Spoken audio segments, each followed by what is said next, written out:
Good morning! Happy Sunday!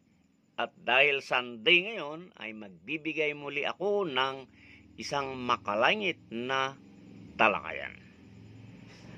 Don't you know na sa lahat ng mga kautusan ng ating makapangyarihang Diyos ay may dalawa dito na pinakadakila.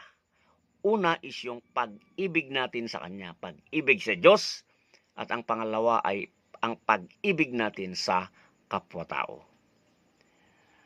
No, paano natin ibigin ang Diyos? Of course, ang ating tuluyang pagsamba sa Kanya, pagsunod sa Kanyang mga kautusan, at siyempre ang ating pananampalataya. Sa ating kapwa naman, paano natin ibigin? Nandyan yung paggalang, pagpapatawad, nandyan yung pagtulong sa kapwa, importante yun, at siyempre pagiging makatarungan sa lahat ng pagkakataon. So ang kautosang ito ay nakasaad sa Mateo chapter 22 verses 37 to 39.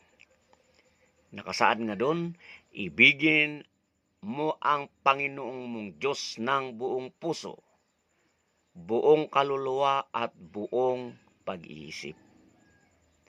Yung isa naman ay ibigin mo ang iyong kapwa gaya ng iyong sarili.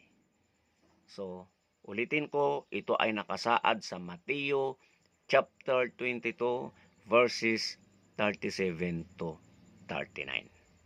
Hanggang sa muli.